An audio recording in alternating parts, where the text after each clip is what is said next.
انہ من یتقی ویصبر فان اللہ لا یضیع اجر المحسنین، کہ بے شک جو تقوی اختیار کرے اور صبر کرے تو اللہ تعالیٰ محسن احسان کرنے والوں کے اجر کو ضائع نہیں کرتا۔ اور یہ بتایا تو یوسف علیہ السلام کے قصے میں ہے، لیکن یہ بات عموم ہے کہ جو کوئی بھی تقوی اختیار کرے گا، جو کوئی بھی نیکی کی راہ پہ چلے گا، تو اللہ تعالیٰ محسنین کا اجر ضائع نہیں کرتا۔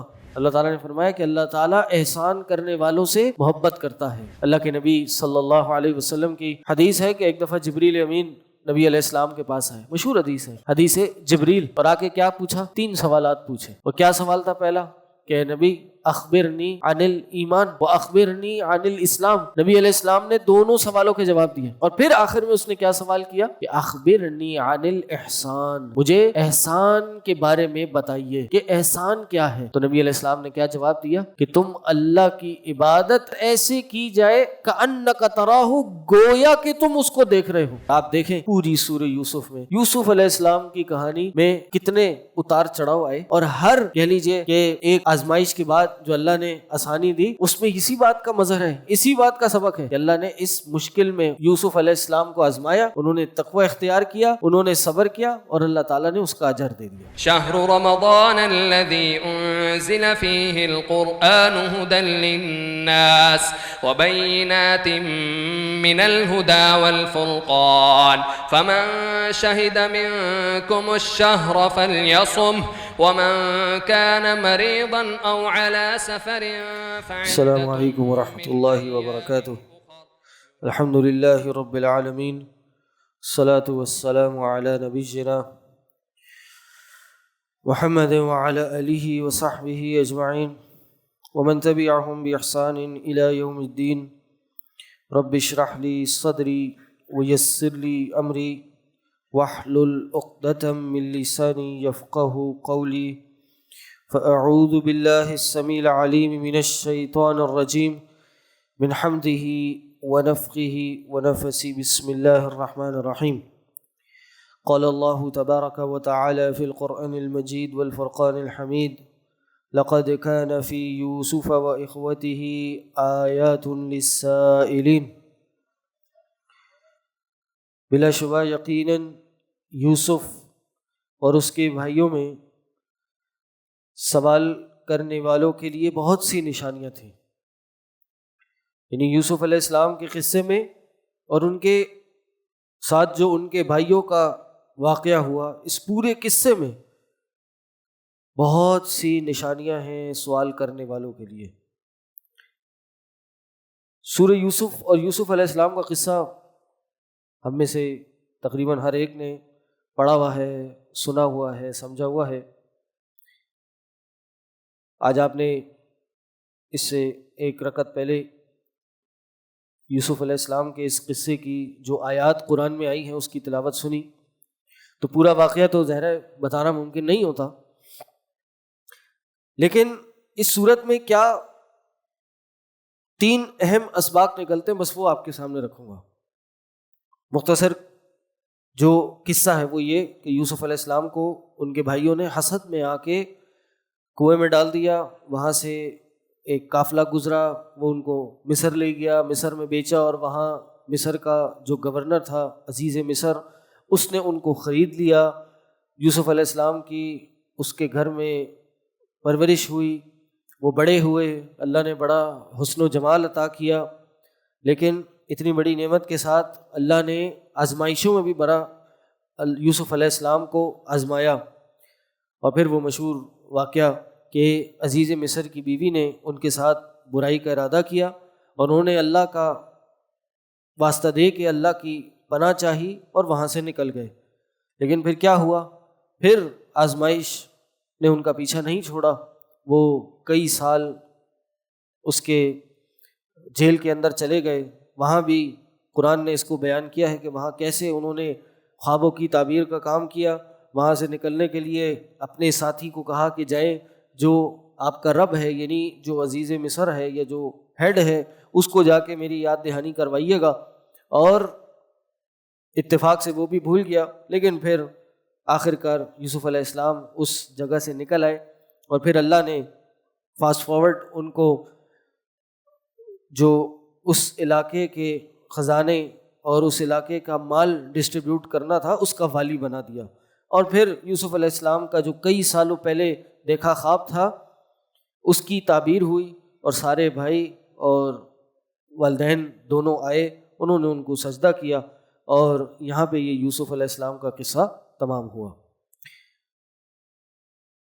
ایک اہم سبق جو اس پوری صورت میں نکلتا ہے وہ اللہ تعالیٰ نے قرآن کے اس صورت کے آخر میں بتایا, اور وہ کیا کہ اِنَّهُ مَن يَتَّقِ وَيَصْبِرْ فَإِنَّ اللَّهَ لَا يُضِيعُ أَجْرَ الْمُحْسِنِينَ, کہ بے شک جو تقوی اختیار کرے اور صبر کرے تو اللہ تعالیٰ محسن احسان کرنے والوں کے اجر کو ضائع نہیں کرتا.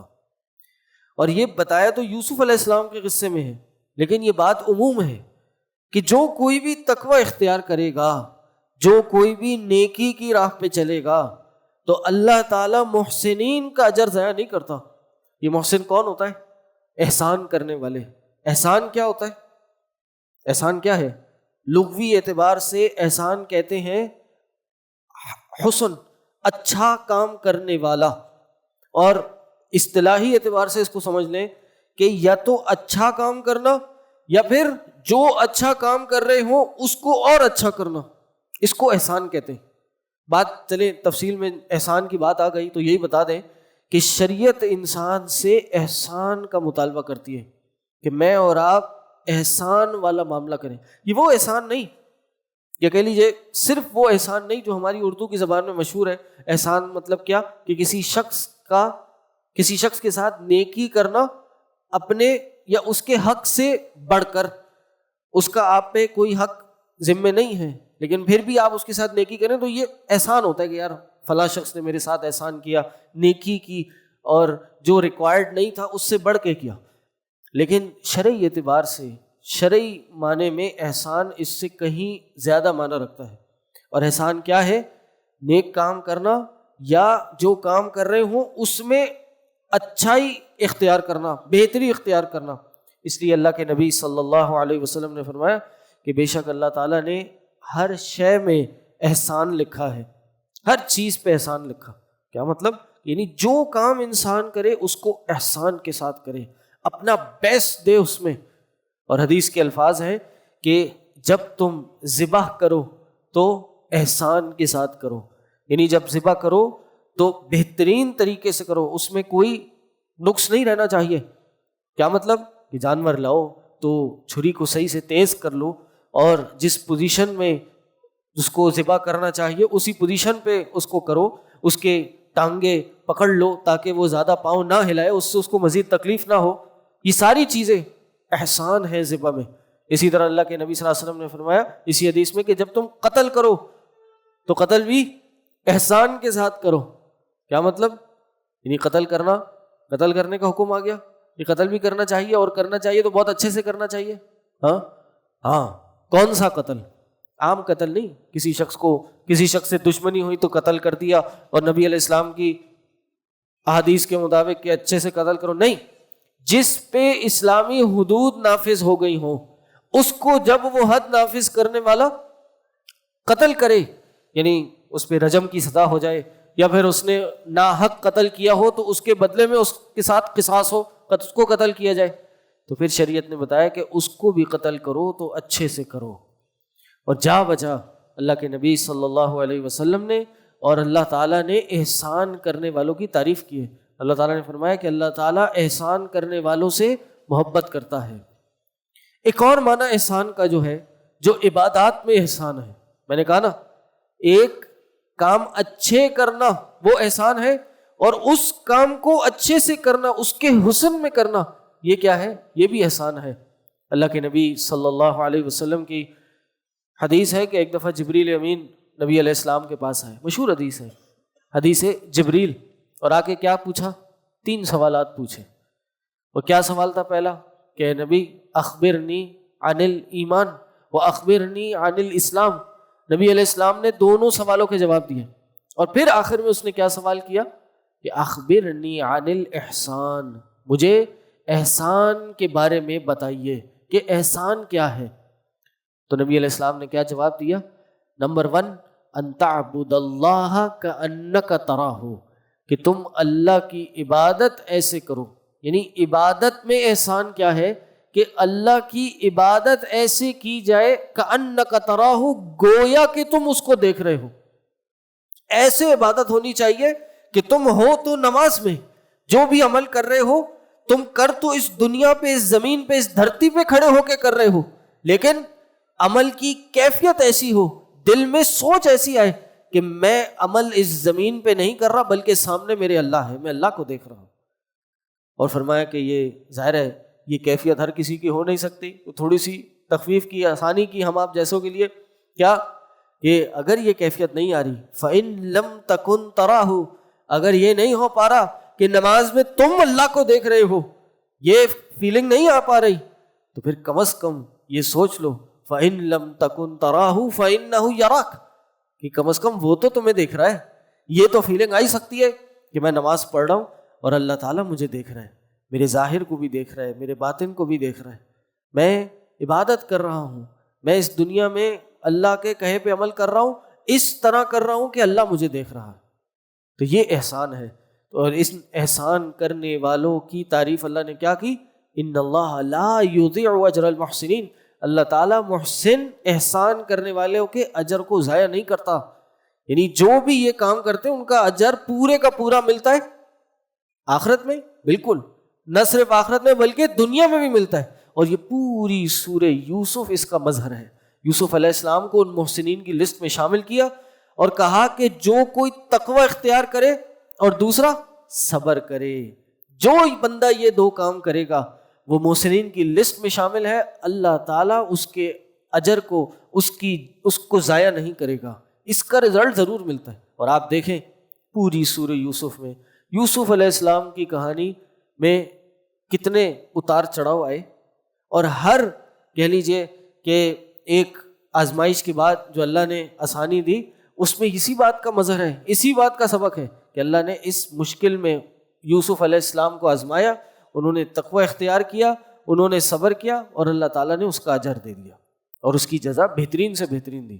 بہرحال نیکی کی زندگی پہ کیا انسان کے مثبت اثرات ہوتے ہیں اس پہ پچھلی نشست میں بات ہو گئی ہے تو مزید اس پہ بات نہیں کریں گے.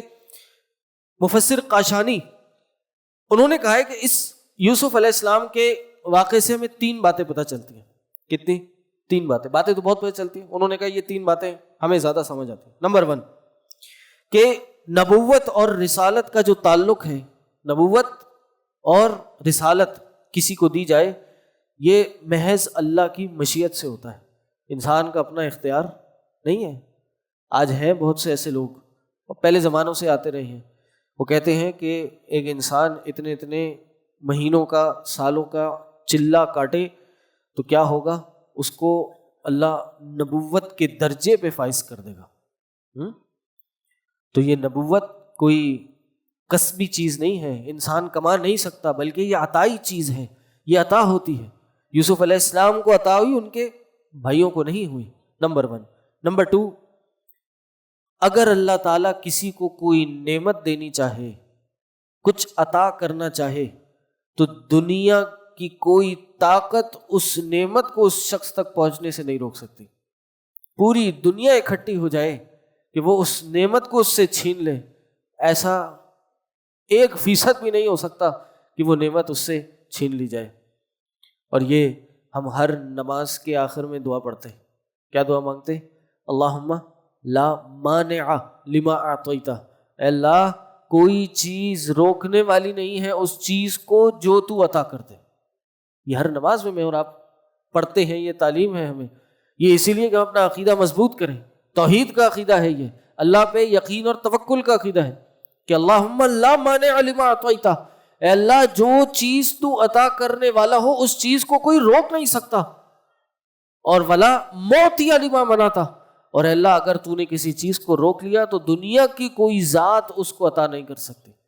تو یہ یوسف علیہ السلام کے بھی قصے میں کتنے 11 بھائی، سب عمر میں بڑے، سارے کے سارے ان سے طاقت میں یا کہہ لیجیے عقل میں زیادہ، لیکن کیا کیا، ساروں نے ان کو کنویں میں پھینکنا چاہا تاکہ یہ ضائع ہو جائیں، چلے جائیں، ان کی جو ایک زندگی ہے جس طرح ابھی ہے وہ ختم ہو جائے. لیکن کیا ہوا؟ کچھ بھی نہیں ہوا. چند سالوں بعد انہی کے آگے ان کو گھٹنے ٹیکنے پڑ گئے. وہ جو نعمت اللہ نے دینی تھی اس کا سفر ہی یہاں سے شروع ہوا کہ ان کو ان کے بھائیوں نے وہ جو مصر کے والی بنانا تھا, اتنی بڑی پوسٹ پہ پہنچانا تھا اور خواب کی تعبیر پوری ہونی تھی. اس کا آغاز کہاں سے ہوا؟ اس کا آغاز ہی یہاں سے ہوا کہ بھائیوں نے جا کے کنویں میں پھینک دیا. اتنی بڑی نعمت ملنی تھی, اس کی ابتدا کہاں سے ہوئی کہ بھائیوں نے کنویں میں جا کے پھینکا. تو اس لیے اس سے یہ بھی سبق ملتا ہے کہ انسان کو آزمائشوں سے یا دوسروں کی مخالفت سے پریشان نہیں ہونا چاہیے. جو انسان کے مقدر میں ہے وہ اس کو پہنچ کے رہے گا, جو اس کے نصیب میں ہے وہ اس کو مل کے رہے گا.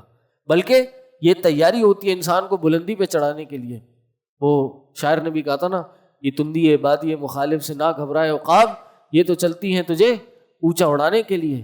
یہ جو مخالف سمت میں کام ہو رہے ہوتے ہیں یہ انسان کو مضبوط کرنے کے لیے ہوتے ہیں, انسان کو دلی, دماغی, جسمانی قوت عطا کرنے کے لیے ہوتے ہیں. تو دوسرا انہوں نے کہا, دوسرا اس سے ہمیں یہ پتہ چلتا ہے. اور تیسری بات یہ پتہ چلتی ہے کہ شیطان کے مکر و فریب سے انبیاء اور رسل بھی محفوظ نہیں تھے. وہ بھی اس سے پناہ مانگا کرتے تھے کہ شیطان کھلا دشمن ہے. شیطان کے بارے میں اللہ نے فرمایا ان الشیطان لکم عدو فاتخذوہ عدوا, کہ شیطان تمہارا دشمن ہے, اس کو دشمن ہی بناؤ. تو شیطان نے کیا کرا؟ بھائیوں کی محبت والد سے یا والد کی بھائیوں سے محبت کم تھی, یوسف سے زیادہ تھی. تو شیطان اس میں آیا, حسد پیدا کیا, اور اس حسد کو پیدا کر کے مزید اس میں اضافہ کیا کہ ان بھائیوں نے نہ والد کی لاج رکھی, نہ والد کی محبت کی, نہ والد کی عمر کی, نہ والد کی نبوت کی, کسی چیز کا لحاظ نہیں رکھا, بلکہ ایک بچے پہ ظلم, اپنے چھوٹے بھائی پہ ظلم کرنے پہنچ گئے اور ان کو اپنے والد سے الگ کر دیا. کئی گناہوں اور جھوٹ بھی بولا اور جھوٹی چیزیں بھی اختیار کی. یعنی ایک حسد کی وجہ سے شیطان نے پورا اس سے فائدہ اٹھایا اور کئی گناہ ان بھائیوں سے کروا لیے. تو یہ تو انبیاء تھے کہ جو شیطان کے مکر و فریب سے محفوظ نہیں رہے, یا وہ بھی اس سے بچنے کی دعائیں کیا کرتے تھے. تو مجھ آپ کو بھی شیطان سے یا شیطان کے مکر و فریب سے بچنے کی دعائیں کرنی چاہیے. ایک خاص ذکر ہے جو شیطان سے بچنے کے لیے ہم اور آپ کو سکھایا گیا ہے, وہ بیان کر کے آج کی بات ختم کروں گا, کیونکہ مقصد عمل ہے. یہ باتیں تو ہم سنتے رہتے ہیں اور دماغ میں کان میں پڑتی رہتی ہیں, لیکن اگر عمل میں کنورٹ نہ ہو تو پھر کوئی فائدہ نہیں ہے. اچھی تو لگتی ہیں کان کو کہ ہاں یار آج بڑی کام کی بات سنی, آج جناب درس بڑا سمجھ آیا, یا آج بات کہی تھی ماشاءاللہ مزہ آ گیا, آ ہی گیا ہو اگر. لیکن مقصد کیا ہے؟ اگر یہ عمل میں تبدیل نہیں ہو رہا تو پھر یہ سب باتیں بیکار ہیں, یہ کسی کام کی نہیں ہیں. اللہ کے نبی صلی اللہ علیہ وسلم نے فرمایا کہ جو شخص اس دعا کو, کون سی دعا؟ لا الہ الا اللہ وحدہ لا شریک لہ لہ الملک ولہ الحمد وہو علی کل شیء قدیر, کہا اس کو دن میں 100 دفعہ صبح اور 100 دفعہ شام کو پڑھے. تو کہا اس کے اجر یہ ہے, اس کا ثواب اور فائدہ یہ ہے کہ 10 گردنیں آزاد کرنے کا ثواب ملے گا. نمبر 1, 10 گردنیں آزاد کرنے کا. یہ اس زمانے میں بہت بڑی نیکی ہوتی تھی کہ کسی غلام کو آزاد کر دیں. ایک غلام کو آزاد کرنا کتنی بڑی نیکی ہے. تو 10 کو آزاد کرنا, اور صبح 100 بار پڑھ لیے تو ڈیلی صبح, شام کو کر لیے تو ڈیلی شام. کہا 10 گردنیں آزاد کرنے کا ثواب, اس کے اکاؤنٹ میں 100 نیکیاں بڑھا کے لکھ دی جائیں گی اور 100 خطائیں مائنس کر دی جائیں گی, 100 گناہ مٹا دیے جائیں گے. اور آخر میں کیا ہوگا کہ صبح پڑھ لے تو شام تک یہ دعا شیطان سے اس کا بچاؤ کرے گی. کنا حرزا من الشیطان, حرز بیریئر بنی رہے گی یہ دعا اس کے لیے. اور شام کو پڑھ لے تو صبح تک شیطان سے بچاؤ کر کے رکھے گی. تو یہ دعا لازمی ہمیں پڑھنی چاہیے. دوسری حدیث میں آتا ہے کہ جس شخص نے 10 دفعہ پڑھ لیا تو 10 دفعہ بھی یہ ثواب اس کو مل جائے گا. شیطان سے بچاؤ تب بھی ہوگا, لیکن وہ جو فوائد ہیں 10 گردنوں کے بجائے وہ اس میں کمی آ جائے گی, 100 نیکیوں میں کمی آ جائے گی, 100 گناہ جو مٹیں گے اس میں کمی آ جائے گی, لیکن فائدہ ضرور ہوگا, شیطان سے ضرور بچاؤ ہو جائے گا. لیکن یہ خیال رکھا جائے کہ اس دعا میں جب 10 دفعہ پڑھے تو کچھ الفاظ زیادہ ہیں. وہ کیا ہیں؟ لا الہ الا اللہ وحدہ لا شریک لہ لہ الملک یحیی و یمیت وہو علی کل شیء قدیر.